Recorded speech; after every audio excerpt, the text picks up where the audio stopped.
नमस्कार, पायल बंसल के साथ आप देख रहे हैं हलचल इंडिया। समाजवादी पार्टी के कार्यकर्ताओं ने गाजियाबाद डीएम ऑफिस पर धरना प्रदर्शन किया।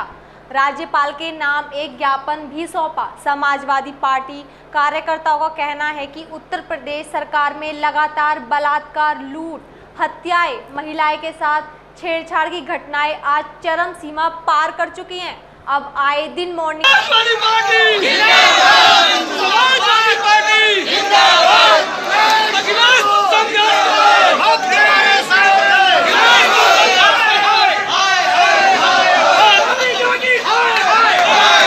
वॉक पर निकले लोगों के साथ लूट की वारदातें सामने आ रही हैं।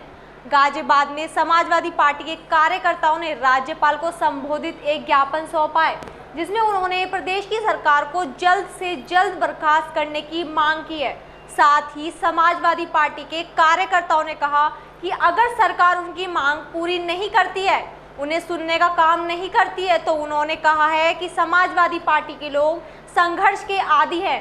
वह सड़कों पर उतरकर संघर्ष करने का काम करेंगे, चाहे इसके लिए समाजवादी पार्टी के कार्यकर्ताओं को कितनी भी लाठियां क्यों ना खानी पड़े, जेल ही जाना क्यों ना पड़े।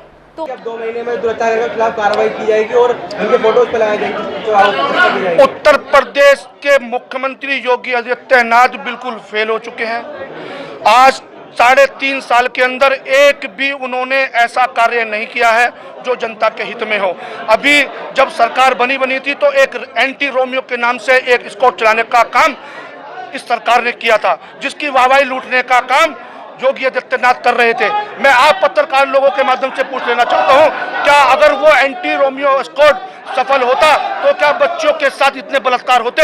ये सिर्फ जनता को धोखा देने के लिए कागजी की कार्रवाई कर रहे हैं और अब उत्तर प्रदेश की जनता धोखा नहीं खाएगी। उत्तर प्रदेश की जनता 2022 का इंतजार कर रही है। सरकार ये मानते हैं आप, मतलब सबका साथ सबका विकास और बेटी की रक्षा के लिए मैदान। आप लोग भी एक हिंदुस्तान के नागरिक हैं और लोकतंत्र का चौथा स्तंभ पत्रकारिता को कहा जाता है।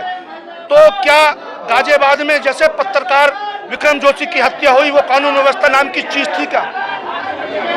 समाजवादी पार्टी के लोग आए, समाजवादी पार्टी के राष्ट्रीय अध्यक्ष आज पूरे उत्तर प्रदेश के अंदर राष्ट्रीय अध्यक्ष अखिलेश यादव जी के आह्वान पर डीएम साहब के माध्यम से राज्यपाल को ज्ञापन देने का काम किया, जिसमें पूरे उत्तर प्रदेश के अंदर बलात्कार की घटनाएं, लूटपाट की घटनाएं और चोरी की घटनाएं आज चरम सीमा पार कर चुकी हैं। और योगी जी, मोदी जी कहते हैं राम राज्य है। कहाँ का राम राज्य है ये? जब आए दिन मॉर्निंग वॉक पे लोग निकलते हैं, क्या वो चैन पहने होते हैं या कुछ पॉकेट में मनी लेके घूमते हैं? लेकिन उनके पास जो भी मिलता है, मोबाइल हो या कुछ भी अन्य चीज़ हो, उसको लूटने का काम करते हैं। अभी आपने देखा होगा इंदिरापुरम में एक आज सुबह की घटना सीए के साथ लूट हो गई। उससे पहले इंदिरापुरम में सुनार के यहाँ लूट हो गई और इतनी सारी घटनाएं आए दिन, बलात्कार की घटनाएं, लूट की घटनाएं आए दिन बढ़ती जा रही हैं। लेकिन योगी जी, मोदी जी और उनके सरकार में बैठे हुए मंत्री, विधायक, सांसद कोई बोलने को तैयार नहीं है। अगर ऐसा ही राम राज्य है तो आम जनता को ऐसा राम राज्य नहीं चाहिए और हम राज्यपाल जी से मांग करते हैं जल्द से जल्द प्रदेश और केंद्र की सरकार को बर्खास्त करने का काम करें। आगे की क्या रणनीति है समाजवादी पार्टी? अगर सरकार सुनने का काम नहीं करती है, समाजवादी लोग संघर्ष के आदी हैं, वो सड़क पे उतर के संघर्ष करने का काम करेंगे। चाहे समाजवादी पार्टियों को लाठी खानी पड़े, जेल जाना पड़ेगा तो वो जेल भी जाएंगे और सरकार के खिलाफ बिगुल बजाने का काम करेंगे। और जनता समझ चुकी है, ये केवल जनता को बगलाने का काम करते हैं, झूठ बोलने का काम करते हैं। आने वाले समय में 2022 के चुनाव में जनता इनको मुँह की खानी पड़ेगी और ये औंधे मुँह जाके गिरेंगे। समाजवादी पार्टी हमेशा बुराई के साथ नहीं रही, लड़ती रही है बुराई के खिलाफ। माननीय हमारे मुलायम सिंह यादव जी का ये कहना था कि जब बुराई देखो उसके खिलाफ आप लड़ो, चाहे अकेले ही खड़े हो। तो मैं समझती हूँ कि जिस दिन माननीय अखिलेश यादव जी का बयान आ गया और माननीय मुलायम सिंह जी का बयान आ गया तो इनकी जेल जो है ना डांसने वाली, ये कम पड़ जाएगी। इनको इधर उधर लोग भेजने पड़ेंगे, खास करके महिलाओं को इधर उधर भेजना पड़ेगा। समाजवादी पार्टी की महिलाएं पहले भी अपना दिखा चुकी हैं और फिर भी आज तैयार हैं। तो ये बंद करें, किसानों का शोषण बंद करें, नौजवानों का शोषण बंद करें, गरीबों का शोषण बंद करें। मैं समझती हूँ सब आज त्राही हो रहा है, सब बंद करें। जब इन्होंने अब ये लॉकडाउन जो किया था, वो लॉकडाउन जब किया जब कम हो रहे थे, जब ये महामारी कम फैल रही थी, जब लॉकडाउन कर दिया और अब ज़्यादा फैल गई तो सब खोल दिया। क्या चाहते हो भाई? जनता के साथ क्या चाह रहे हो? कोई व्यवस्था नहीं है। अब सभी के घर घर फैल चुका है। मेरी कॉलोनी है, मैं अपनी कॉलोनी से जानती हूँ, हमारे यहाँ सबको फैल रहा है। तो जब कम थे जब तो लॉकडाउन कर दिया, अब सब कुछ खोल दिया। उस लॉकडाउन में कितना लोगों का नुकसान हुआ, जब लॉकडाउन नहीं होना चाहिए था। मैं समझती हूँ योगी मोदी दोनों फेल हो चुके हैं। इनको सरकार चलाना का अनुभव नहीं है। मोदी जी भी वहाँ मौज मार रहे हैं जाकर सीमा पे। मेरे हस्बैंड ने 30 साल नौकरी की है और उनका जो वेतन मिलता था, वो जो भत्ता, जो महंगाई भत्ता मिलता है, वो रोक दिया। बताइए हमारा महंगाई भत्ता क्यों रोक दिया भैया? हमने 30 साल नौकरी करी, 30 साल गोलियां खाई, 30 साल लड़ाई, 30 साल अपने कमर पर पिट्ठू लाद कर चले। मुझे पता है अपने पति का। आज तुमने उनका जो है महंगाई भत्ता रोक दिया। क्यों रोक दिया?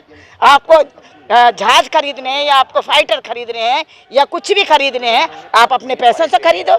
हमारे फौजियों के पैसे से क्यों खरीद रहे हो? तो ये सब दिखावा है। वो हथियार लेके यहाँ खड़े हो जाते हैं। उन्होंने कभी गोली चलाई है क्या?